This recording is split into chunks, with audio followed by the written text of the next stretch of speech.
Okay, it looks like it's top of the hour. Thank you everyone for joining us today for our webinar. As you know, breast milk initiation and breastfeeding has changed drastically over the last year due to the effects of COVID-19 on our hospital systems, our healthcare professionals, and breastfeeding families. Our webinar today is the fourth webinar in the five-part series titled Breastfeeding Initiation and Crisis, the After Effects of COVID-19. Just a couple quick things before we get started.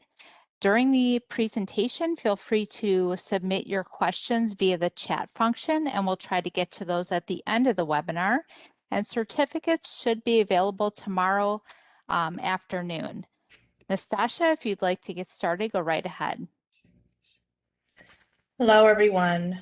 I'm so excited that you can join me for this presentation entitled Now What? The Impact of COVID on Human Lactation in the Black Community. I am Dr. Nasstassia Davis. I do want to just give a quick disclosure. This presentation, I do need to disclose that I did receive an honorarium from Adela for this presentation, and I'm also a paid employee of Perinatal Health Equity Foundation, who also sponsored the research for this project. So I want to get into just a little bit about me and the work that I do. So my background is I am a registered nurse. I am also an international board certified lactation consultant and have been since 2009. My interest is always focused on maternal health in some capacity, but in about 2016 really shifted to looking at human lactation and the birth experience for Black women.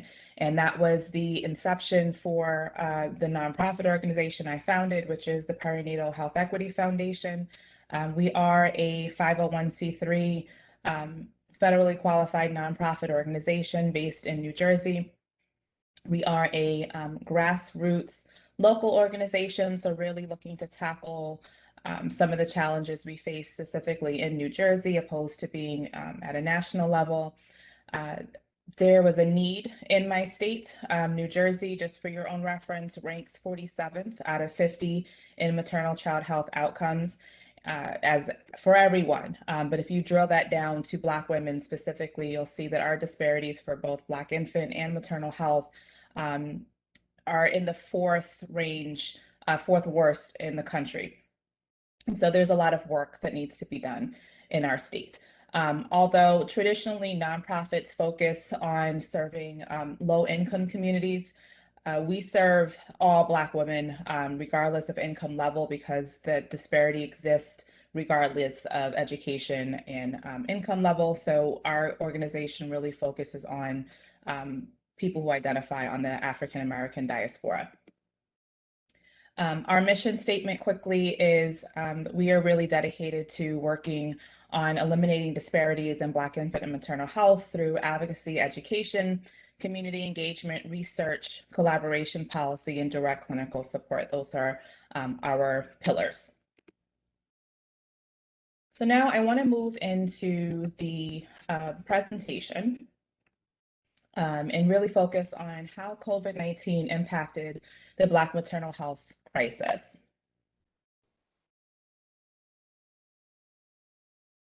So what do we already know about this scenario? Prior to COVID-19, Black women were already facing economic strain due to systemic racism, gender inequality, and if you combine that and compound it with COVID, we took an already pretty bad situation and significantly made it worse. So we are essentially in a crisis when it comes to Black infant and maternal health. When it comes to COVID, you're looking at predominantly Black-led households who are operated by women. Women tend to be the sole financial provider and the one responsible for operating that household. So the loss of income was really devastating to the Black community. And then in addition to that, if they were employed, they are employed in jobs that really led them to be essential employees in which they were more likely to be exposed to COVID scenarios, which increased their risk. So we're looking at low-wage earners predominantly, having essential jobs, being at higher risk, and then not having the education on human milk. So that was already a significant problem in the Black community.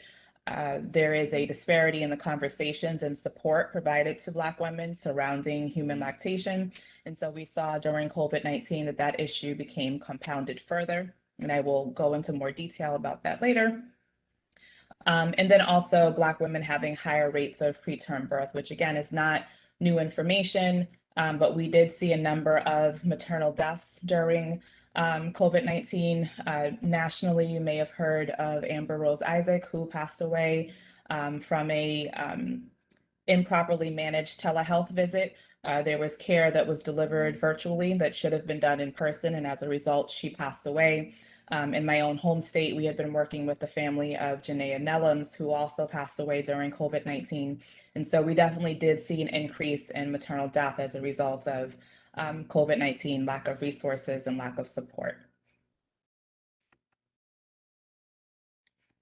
So looking specifically at Black women in breastfeeding, we know that there are much better health outcomes when human lactation is selected. And I'm referring in this presentation predominantly to Black women and breastfeeding because that is the terminology that was selected by the participants.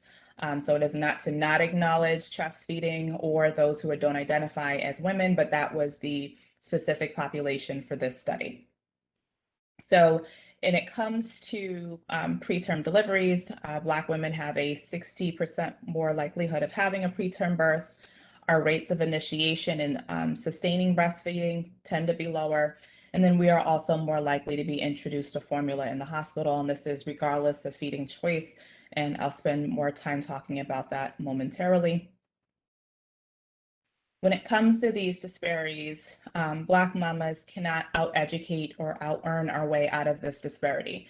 So what that essentially means is that there is no income level or level of education that affords us any protection from these disparities. And if we look at Serena Williams and Beyonce kind of as the headliners of what that might look like, Serena Williams herself had to fight for her life during her labor and birth process. What we do know is that as education levels go up, the rate of breastfeeding initiation and breastfeeding goes up. However, that does not change the level of support that Black women receive in their experience of nursing. So why does this matter so much for Black women specifically? Human milk is important for all babies, right? But specifically looking at Black women, we know that there is a higher likelihood of developing breast cancer, and it is more likely to be breast cancer that is an aggressive form and some more deadly.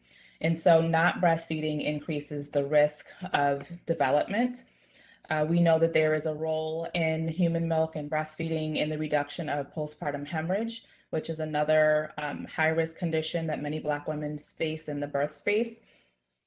And then also having other comorbidities such as cardiovascular disease, obesity, diabetes, and hypertension. We know that human milk helps to decrease the rate of these occurrences in both the mother and the infant. And so according to the CDC, these are the top 5 reasons for infant mortality, not specific to Black infants, but infant mortality in general. And you can see preterm birth weight and sudden infant death syndrome as being the top areas in which human milk can have an impact.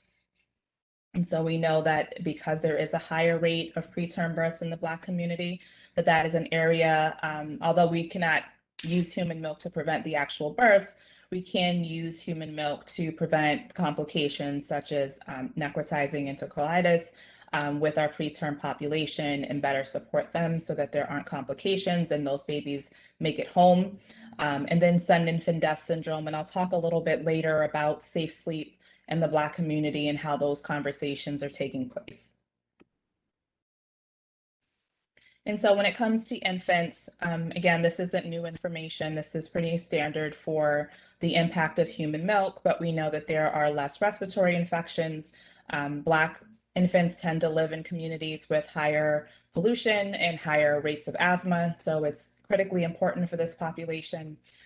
Decreased risk in childhood cancers, and then also the development of chronic illnesses later on in life. And so a lot of these illnesses that are listed here between the mother and the infant are confounding factors of structural racism and the social determinants of health. So where Black women tend to live predominantly, the lack of access to resources, socioeconomic status, job stability, and things like that all impact the maternal and infant rate. And so what are our known barriers to success in Black breastfeeding? So during a literature review, common information that should be pretty familiar. One thing I found in doing my own personal research is that the definition from what African American and Black is really differs among the author. And there is a significant difference in the breastfeeding rates of Black women who would be considered descendants of slaves, therefore African American, having that historical component, versus Black women who identify as, let's say, Afro-Caribbean or Afro-Latino or African, still fall under that label of being Black, but also have different cultural influences that impact their ability to be successful with breastfeeding. We do know those same groups, the longer they stay in the United States, they tend to become very similar disparity-wise as Black women. But initially, we do know there are some differences in how other countries perceive breastfeeding that have Black populations.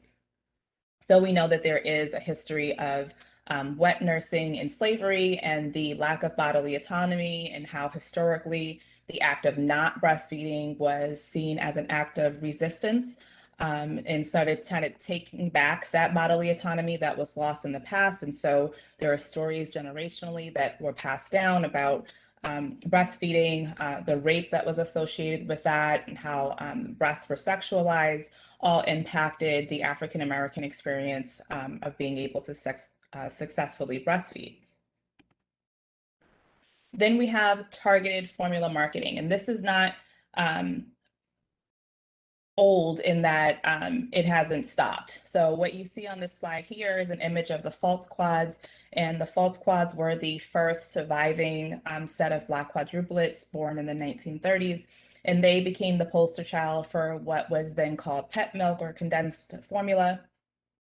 All four of these women subsequently passed away from breast cancer at some point in their life, a few of them a lot earlier than others. But as the Black community began to increase in income and economic status, formula, which was previously targeted to wealthy white women, then became strictly targeted to Black women, and definitely impacted the ability to want to continue breastfeeding. Again, wanting to have that higher social economic status, being able to afford formula was considered a better social status. The imagery that was put out about breastfeeding really looked more uncivilized. It wasn't the nice, beautiful pictures that you see of Black women now. And for that time period, that was significant. So that move to shift that imagery really did have an impact on breastfeeding rates during that time period, which still carries forward to this day. In my own personal work, I am still continuing to meet mothers who are still first generation breastfeeders, meaning they are the first in their family to initiate breastfeeding. What we also know is that hospitals that serve predominantly Black communities are more likely to introduce formula to those infants, and this is regardless of intent. I validated this content with my own personal research of a survey I did here in New Jersey that really looked at barriers to exclusive breastfeeding. And despite verbalization of wanting and desiring breastfeeding, it was still determined that those wishes weren't going to be honored, and that the hospital was making the decision they were going to formula feed these infants regardless of that decision. And so what we saw is during COVID, which I'll expand on shortly, that premise became even more of an issue as the rates of stay in the hospital, length of stay was decreased, lack of availability in staff was decreased. So we've seen a higher uptick in formula use as reported by community surveillance and our own personal experiences as providers working with this population. Other known barriers, lack of access to lactation professionals that look like us. It's a significant barrier. I think something like 4% of all IBCLCs are Black. I feel like it might even be less than that. So that lack of visibility and culturally familiar support is a significant barrier. Black women are more likely to have jobs that do not allow or provide for universal maternal leave, and so they are needing to return to work faster. And so what breastfeeding looks like and their ability to be successful is limited for a lot of those women. Higher risk of having a pregnancy that is complicated through conditions like preeclampsia, preterm births, higher rates of C-sections, and then also lack of family and community support. So still, again, with that notion of being the first generation in their family to breastfeed, not having mom or grandma as a support person to not only obtain information about how to do breastfeeding, but then also to support the choice to breastfeed. That often becomes a significant issue in the Black community of grandma, usually maternal, not supporting the mother's decision to breastfeed, giving advice that is usually divisive, and just a general lack of feeling like you need to, breastfeed in shame, so to speak, or you need to hide it from the family because it's something that's frowned upon. Now, we're seeing improvements and changes in that over the years, but it continues to remain an issue. So part of my own personal research was, are we asking the right questions? I spent a lot of time talking about the disparities and the rates of lower breastfeeding initiation rates. But what I was seeing as a private practice practitioner is that there were a large number of Black women who wanted to breastfeed, but there were barriers that were being put in their way that was stopping them from being able to successfully breastfeed.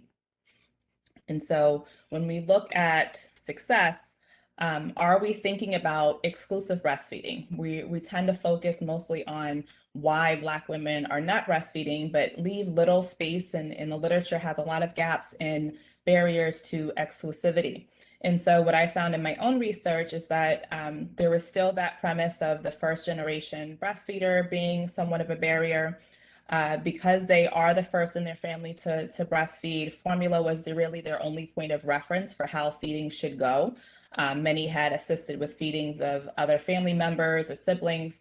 And so the volume of what that feeding should look like was skewed compared to what breastfeeding looked like, which created some challenges and difficulties. They became advocates for human milk. So going through that journey really allowed them to find a place that they called home, and really picked up a desire to want to support breastfeeding for other women in their community. There was a resentment of the lack of inclusion of the father in that process. So really conversations that were centered only to the mother and lack of acknowledgement that the father was even in the room.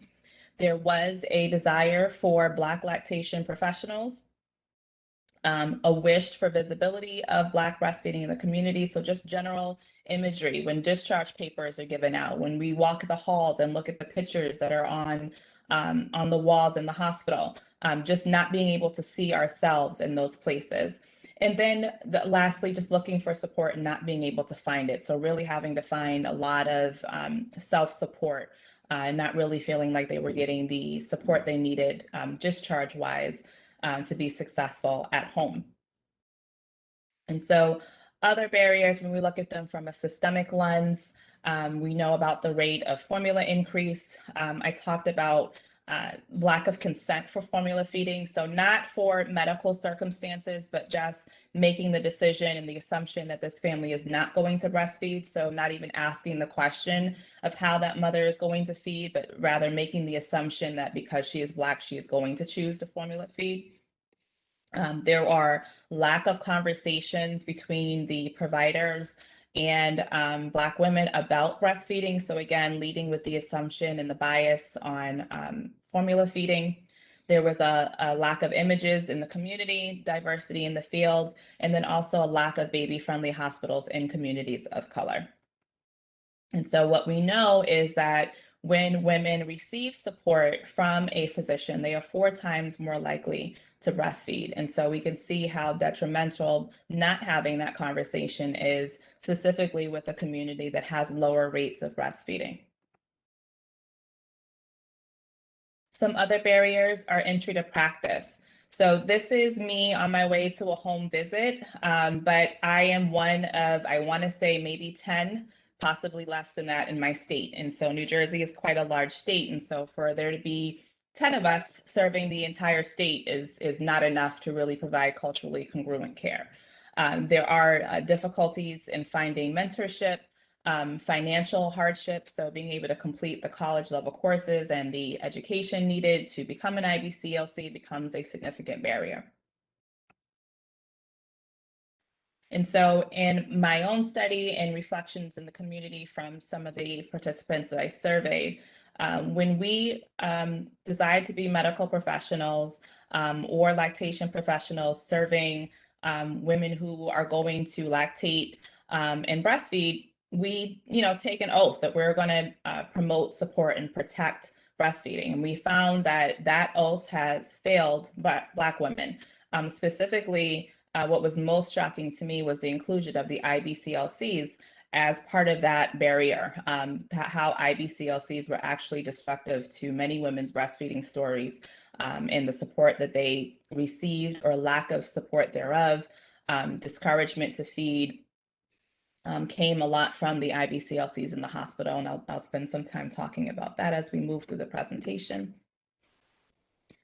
And so knowing that this is the story of where Black breastfeeding is, we can see that how removing what little support was already available really provided a significant gap in care and really highlighted and accentuated the disparities that Black women experience in their birth and breastfeeding experiences.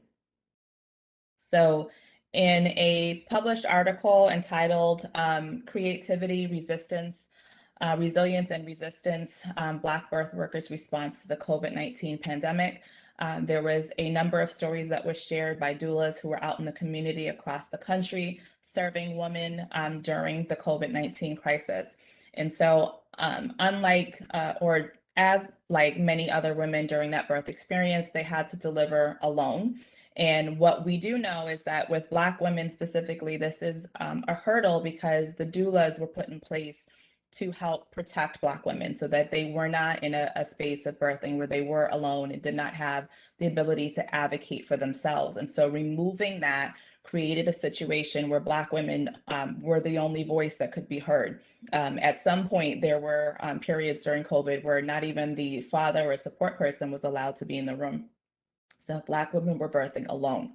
And as I mentioned, although this is terrible for all women, Black women specifically who have a higher rate of not being listened to, having complications that are not picked up and assessed on, this really created a damaging scenario for Black women. So no advocacy and no one to help them.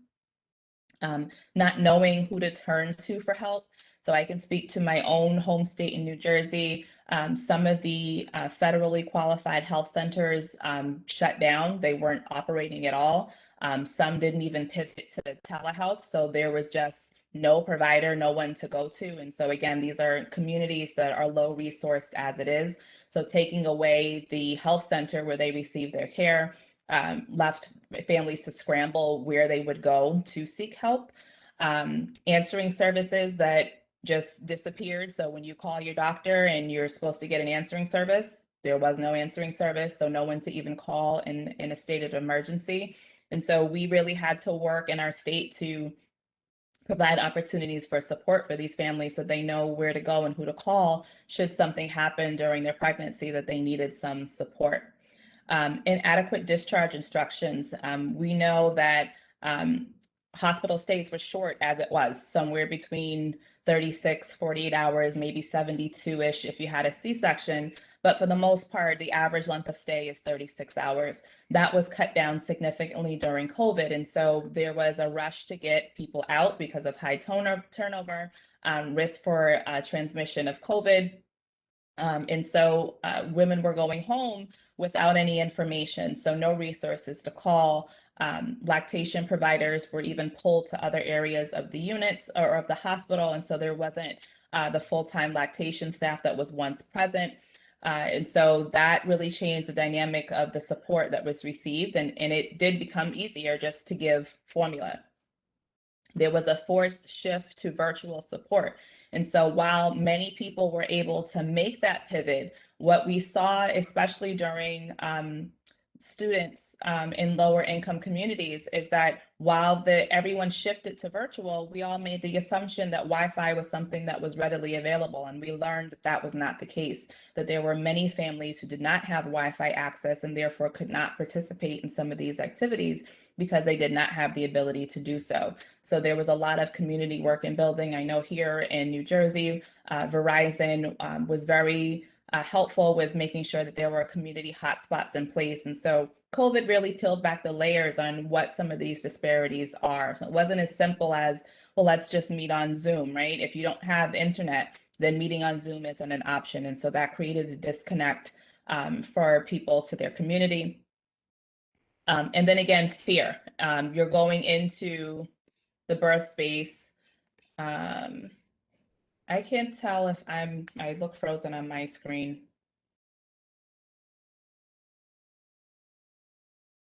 You're fine. I can't see you right now, but I can see your screen. Okay.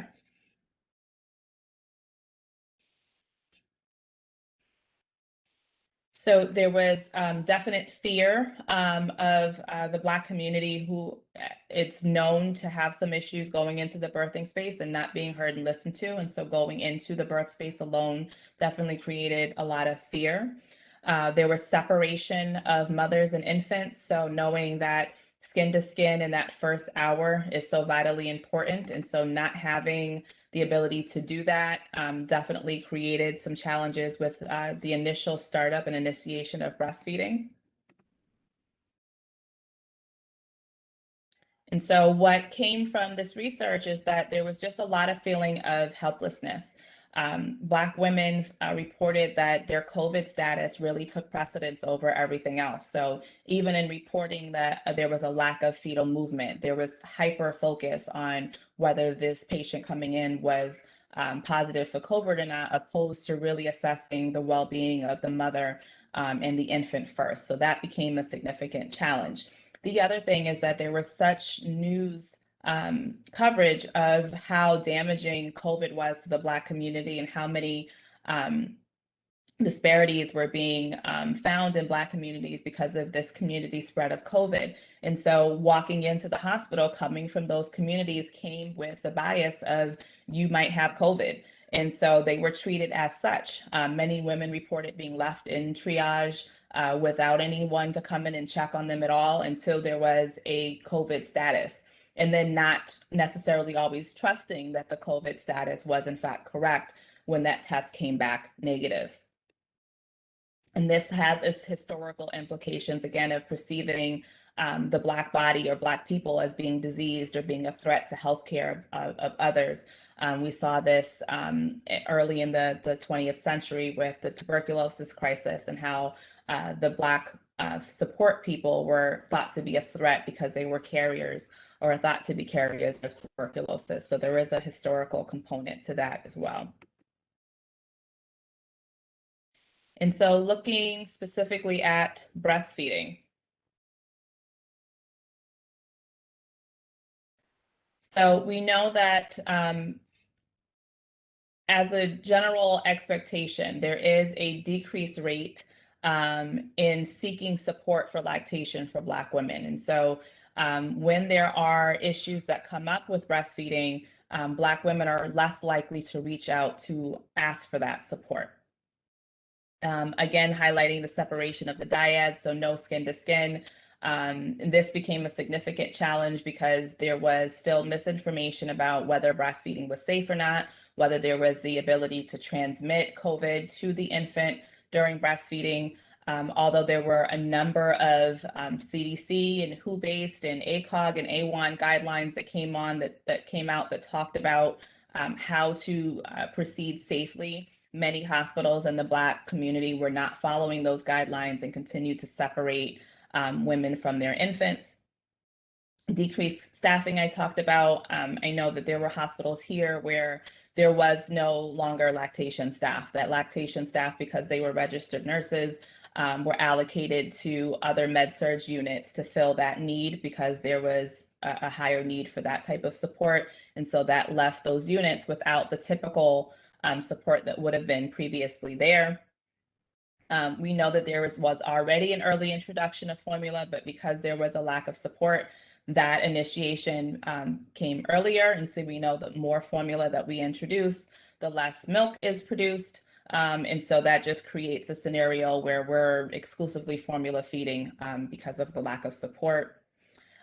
WIC shut down in many locations. So although we typically refer our lower income families to receive support at WIC, WIC was not operable for a number of weeks. And I know speaking specifically for New Jersey, they did eventually make the pivot to having virtual support and allowing families to come in and register, but there was a definite gap in the time period in which someone would deliver and typically be able to have access to the WIC program for their lactation services. That didn't happen. And so even the in-person support, although they may have been able to receive their checks via mail, there was not virtual lactation support that was being provided. And so because of that, bad advice was allowed to kind of run rapid. The same stories that we hear about the misnomers about breastfeeding, those were unfortunately the people who were at the bedside and on the sidelines giving that information. And so there continued to be a significant set of misinformation provided to Black women about breastfeeding. And so through my own research, we did some community surveys, which did cover at a national level, but I will disclose that because I am based in New Jersey and that is where my reach is, there is a portion of the surveys that are heavily concentrated in New Jersey, but we did have participants who filled out the survey from Texas, from Georgia, from California, and other areas of the state. So looking at the population, ages range somewhere between 18 and 35 years old. They were from various states, as I mentioned. There were a range of breastfeeding goals from just wanting to do the first 0 to 3 months all the way up to going past the first year of life. Most of those births came through the hospital, although one was at home, which we are seeing an increase in the number of Black women who are seeking to deliver at home and childbirth centers. 65% of those participants did report reaching their breastfeeding goals, which is promising. Most did seek out some sort of help in a various capacities, and I'll share that momentarily. Most of the infants were full term, although there was one late preterm infant, and 90% of those participants did join some sort of breastfeeding support group. So the challenges that the families reported experiencing was there was a lack of access to needed supplies. So whether that was a pump, a mother expressed that because she had experience using a nipple shield in the past, she wanted to have access to one during her hospital stay and did not receive it or receive support to correct the issue that she was having. There was a significant challenge in obtaining home visits. And I know myself, our private practice shut down for a little while and we did shift to virtual, but we know as lactation professionals that some things do really require your touch or your ability to guide and demonstrate things in person. And when that was lost, it did create some challenges. I think we all pivoted the best we could to doing things virtually. And that did provide some support. It was better than nothing, but definitely not the same as having someone physically in your home to support you. There was a report of inadequate or unavailable support from hospital IBCLCs, which was validated in my own study. Pumping support and education was absent. So just looking at from the perspective of families who made the decision that that's how they wanted to feed, there was a lack of access to support for those families. Insurance coverage, which is not a new barrier. We know that many of us as IBCLCs can't get in network with the major players, but during COVID-19, where funds were limited, that became a significant, more of a significant issue because those that maybe could have previously paid for those services were unable to do so due to loss of income. And then, of course, COVID restrictions. So one family shared a story of she did find an in-person support, but she is also a mother of another child and was not able to bring that child with her to those visits. And so that limited the amount of time that she was able to receive support because she did not have the childcare to allow for those visits. Again, reinforcing the expectation of formula feeding and almost a shock in the revelation that they were not choosing to formula feed. And then a lack of other community moms that were breastfeeding. So many women sought to look for other women in their community for support and found it difficult to find where those women were. And from the provider perspective, 90% of those were that were interviewed were doulas. About 10% were lactation professionals, so either IBCLCs, CBSs, CLCs, CLEs, peer counselors. Most did express that they felt that their clients were able to meet their breastfeeding goals, but that there was a delay in the ability to do that. Again, just because of lack of access to support and trying to figure out where to find things from. So some of the challenges that were reported, and this is Michelle Gabriel Caldwell. She is a doula, and she is a board member for our organization. But this is a snapshot from an article that was posted in the New York Times this year that really highlighted the work that doulas do and how they were able to assist in this process. So breastfeeding was put on pause for many families. Doulas were limited in their access to be able to get out into the community and serve their families in lactation.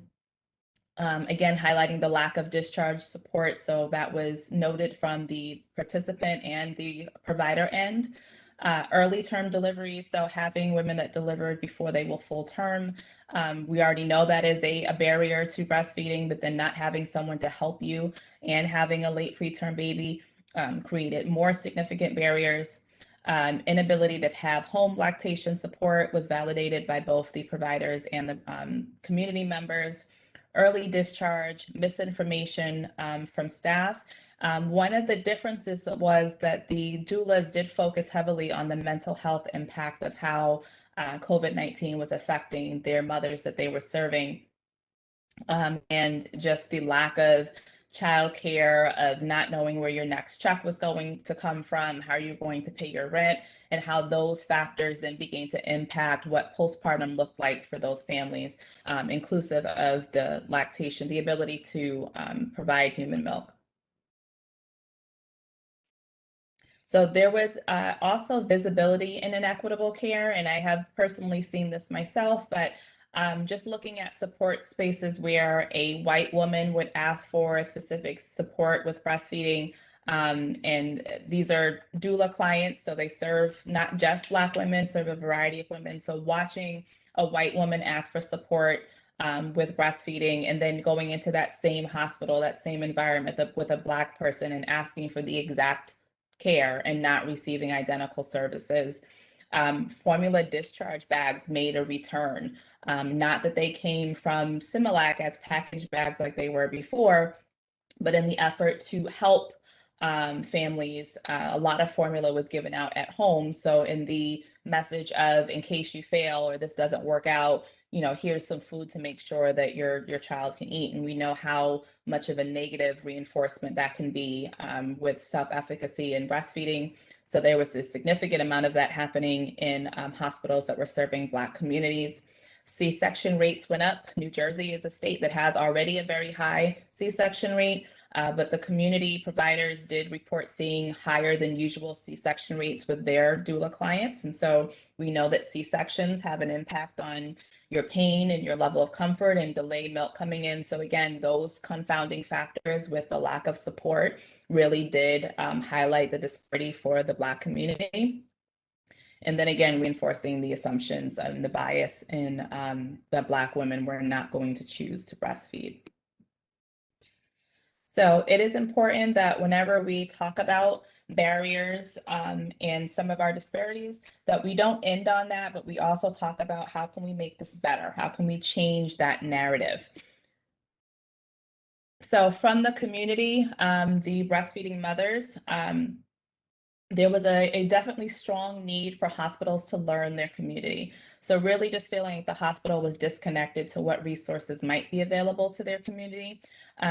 Many women travel from other communities to try to have a better birth experience. And so when there's a discharge list that's handed out, it often does not include the resources that are local to them. And so looking at that as an area for improvement, provide resources for Black-led groups. And so what the participants reported using is Sisters Who Breastfeed, which is my breastfeeding support group, Black Breastfeeding Mama Circle, which is a virtual group, Chocolate Milk Cafe, which as I did made the pivot to being virtual, but is typically an in-person space. And Mocha Moms was another group that was listed. Now, this is not an all-encompassing list. There are many Black-led organizations that offer breastfeeding support, but I think the hospitals have to bridge the gap, and the community is asking for that, for the community and the hospitals to bridge a gap together to provide better resources and support. The other thing is that the literature supports that if there is a need for breastfeeding support, that handing out a flyer is not significant enough, but actually making a direct referral to an organization, of course, with the family's permission. But when someone reaches out to contact that person specifically, they are more likely to receive that help than giving them resources and asking them to act on them on their own. Other strategies are offering a pathway for a career in lactation for Black women, looking at that there are many spaces for communities to have lactation support. So although I carry an IBCLC, I recognize the importance of peer counselors, CLCs, and other lactation professionals to be able to spread the wealth, so to speak, and be able to support families. And we've got to create a space for that to happen. Access to resources and breastfeeding supplies that are equitable. So not always things that people have to purchase, but knowing what some of the community-based organizations are that may have some of those resources for free.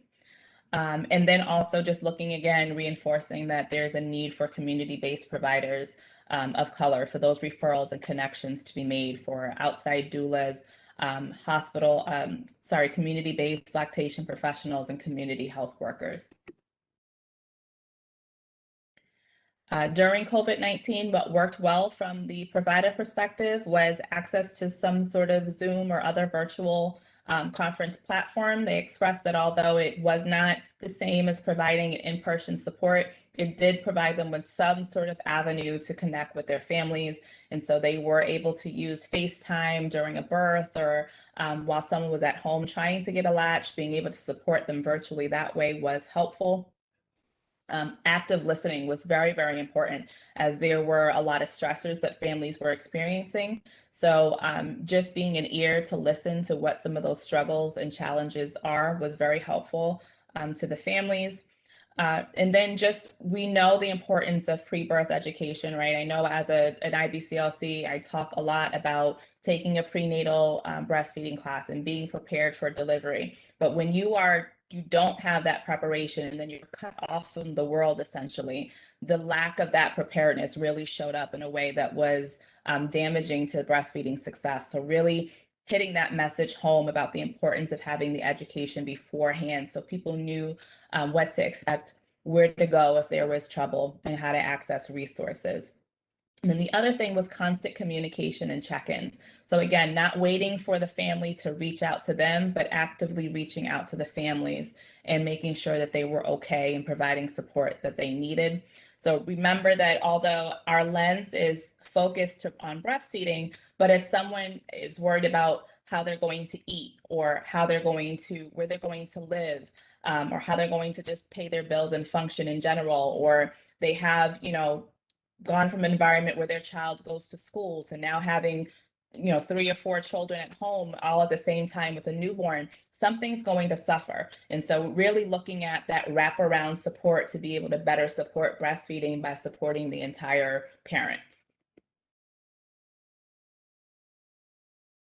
So some suggestions from the provider standpoint was resuming in-person lactation support. And I think we're getting there. I know a number of us have gotten vaccinated and are going back into the home. So that is, of course, a positive. Reinforcing the importance of access to other lactation professionals, not just IBCLCs. So even in hospital spaces, many of these positions require that there is an RN, and that RN has to be an IBCLC. I know that's not universal across the country, but in many states that is the case. And so looking at being able to onboard other lactation supporters so that their support is more reflective of the community. And then reliance on the community, really, again, relationship building with the community and knowing who's there and who can support and what level of support they provide.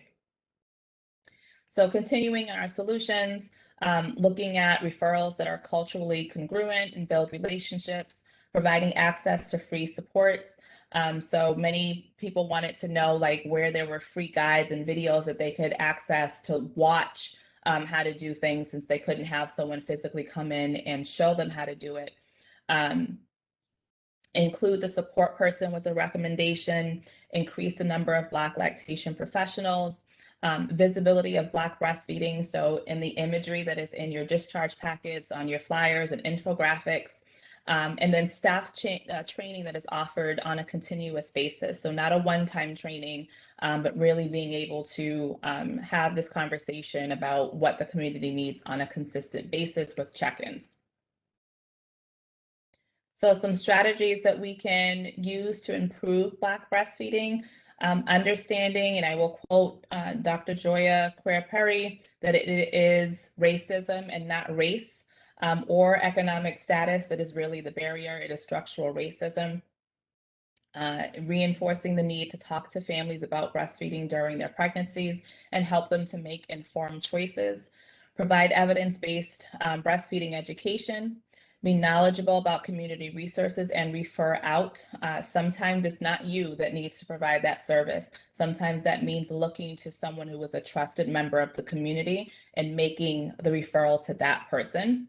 And also being a source of encouragement and hope.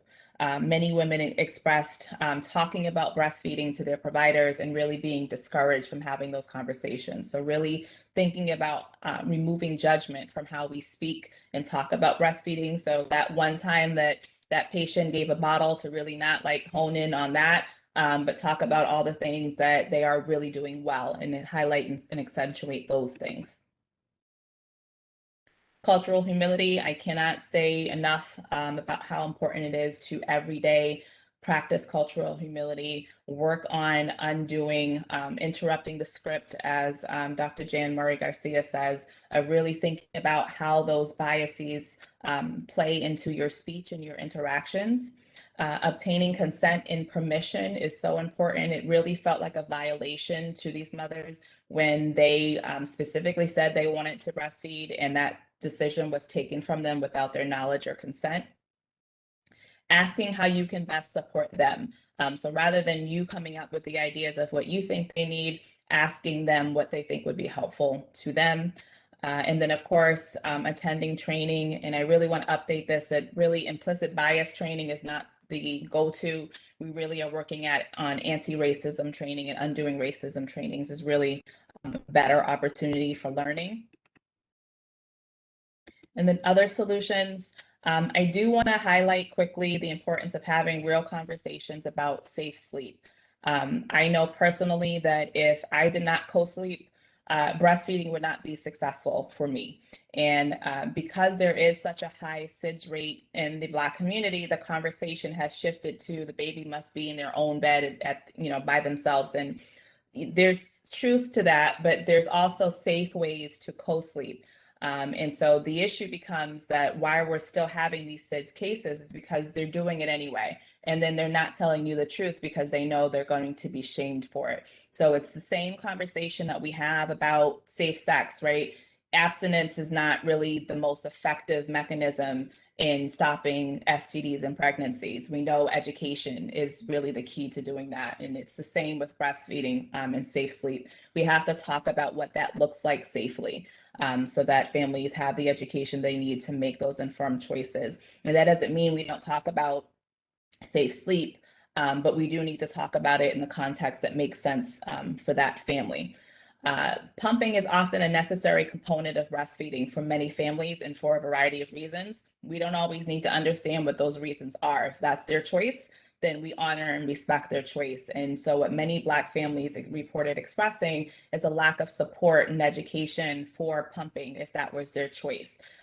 There are many families who exclusively breastfeed and they do absolutely fine. Their supply is not compromised, their baby wants for nothing, they do well and they sustain it.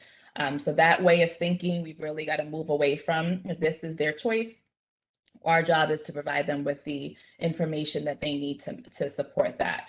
We don't know where that decision is rooted. It could because they had a preterm delivery. It could because they experienced some sort of sexual trauma and the idea of putting a baby on their breast is not something they want to do. So again, it's just respect for our differences, not necessarily that you need to understand them, but respect that they exist. Other action steps that we can be doing, increasing the number of baby-friendly hospital in Black communities. But again, that implicit bias and anti-racism is important because in my experience and other lactation providers' experience, baby-friendly did not protect Black women. They were still subjected to the same formula introductions as they would have been in a non-baby-friendly hospital because they are Black. So although baby-friendly is a wonderful and amazing program, it is not to say that we don't need to include those conversations as well because they are just as important. The other thing I want to just mention too, some of this I've talked about already, is just the importance of doing post-class evaluations. Many women reported that as they did have classes that they weren't able to utilize the information from the class when they actually needed to breastfeed. So looking at the content that is in your class and how practical it is for people to be able to implement it and use it at home. So just reinforcing some of the things that I've already said, avoid making assumptions, forget what you think you know about particular communities, allow for them to provide you with that information. Consistently get your education. A one-time training is not sufficient. Be sure that your care is judgment-free and that you have an open and listening ear. And then the importance of investing in Black-led organizations and Black-led researchers is such an important component to changing this narrative. I close just about every presentation with this highlight of listen to Black women. It is very important with health outcomes, with the maternal and mortality crisis. We know that many of these disparities that take place in the hospital are because Black women were not listened to. They expressed something and because it was perceived not important, it wasn't addressed. And so I want to just reinforce the importance of listening to Black women. And I will share my references as needed. And I will end there. Thank you. Thank you for that presentation, Nasstassia. We do have a few minutes for questions, so feel free to submit those into the chat function and we will get to those. Just a couple things quick before while we're waiting for questions to come in. Certificates, like I said, should be available tomorrow afternoon by logging into your accounts. And registration is now open for our May 19th, June 3rd, and June 16th webinars. And you can register and learn more about those by visiting medilaeducation.com. And I'm waiting to see if we have any questions coming in.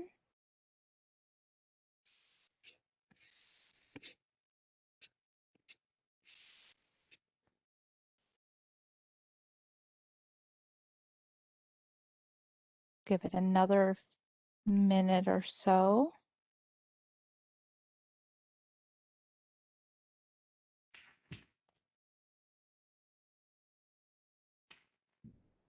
Someone's asking if you're aware of any Black breastfeeding groups in Houston, Texas, or organizations.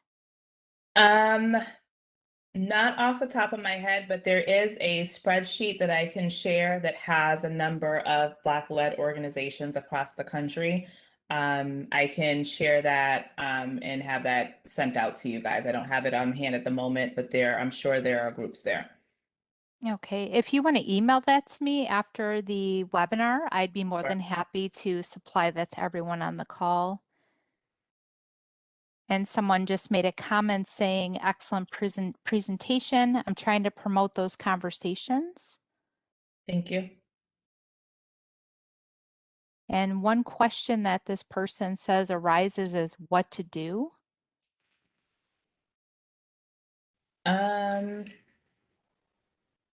Is there more information than what to do? That was it.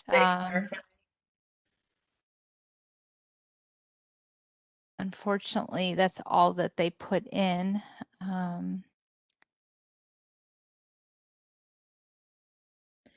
I would say, not really knowing the context of the question, that if there's something that you're unsure about, the best person to ask is the person that you're trying to assist, and really get an idea from them what they think might help them the best, and be able to move in that direction, and make sure that you're really hearing what's being said to you. Okay. Someone's, and maybe this is part of that question that just got moved down the chain. If a patient demonstrates that they are wanting to learn, yet the family is so strong and prevents the patient from learning, what would they do in that case? I usually ask them to leave the room personally. Either you're going to be a help or a hindrance. And I do make that clear to the family and the mother coming in, or the patient, that they have the right to protect their privacy. And if that information is not being conveyed or received by the patient because there is a mother barrier that's in that space, I usually try to include them in the education first and see if I can get them to turn around and be a participant. But if the energy becomes negative and it's beginning to affect my client to a point where now they're discouraged, then I ask them to leave. And then I continue working with the family, and then we can, try again at another point. But it does become harmful when someone is not supportive of what their family member has chosen to do. Okay. The next question is, I work in a NICU, and the issue we see a lot is that the mom is having a hard time getting a pump from WIC. How can we help support the mom until they can get a pump? So I would look at the development of a pump rental station within your facility that is equitable. I know in my personal experience that a pump and a kit can cost upwards of over $100 for a rental. And so when I started a lactation program at another hospital, our rentals were $20 a month. And that was because that's what our families could afford. And we didn't have any problems with getting our pumps returned and things like that. So I would look and see if there's an ability to have a contract like that within a facility. Another thing that we do as an organization is we upcycle closed systems. And so that might be another opportunity to get some support. But WIC is not for everyone. Everyone's not going to qualify for WIC. If they have insurance, they are required to provide them a pump. And so if we can get that conversation started, ideally before delivery, and I know that doesn't always happen, but if we could work with the providers that send out the pumps and get that done ahead of time, then we have less of a gap in access. But definitely helping them to pump in the NICU, pumping at bedside while they're there, will be helpful to support them in the meantime. But WIC is not a catch-all, and every WIC office operates differently. That's one of the things with WIC is Every state has the ability to fund their offices how they want to, and there's some WIC offices that provide amazing support, and there are some that just, it's not the same. So I would see what outside community resources might be available to support those families, or be that change and start it within your own facility. Okay, and that's great information. Just as a side note to that, you did mention not everyone would be able to benefit from WIC and what they offer. On the Medela.us website, we do have a section under the consumer section where moms can see if their insurance offers a pump at no charge or what the pumps cover. And those are great options once the breast milk supply is established, obviously, but that is always an option as well. So great. It looks like we are at the top of the hour already. I want to thank everyone again for joining us today for this webinar. Thank you for presenting that information, Nasstassia. And again, just a reminder, certificates should be available tomorrow afternoon, and visit medelaeducation.com to learn more about the upcoming webinars and to register. Enjoy your afternoon, everyone. Thank you.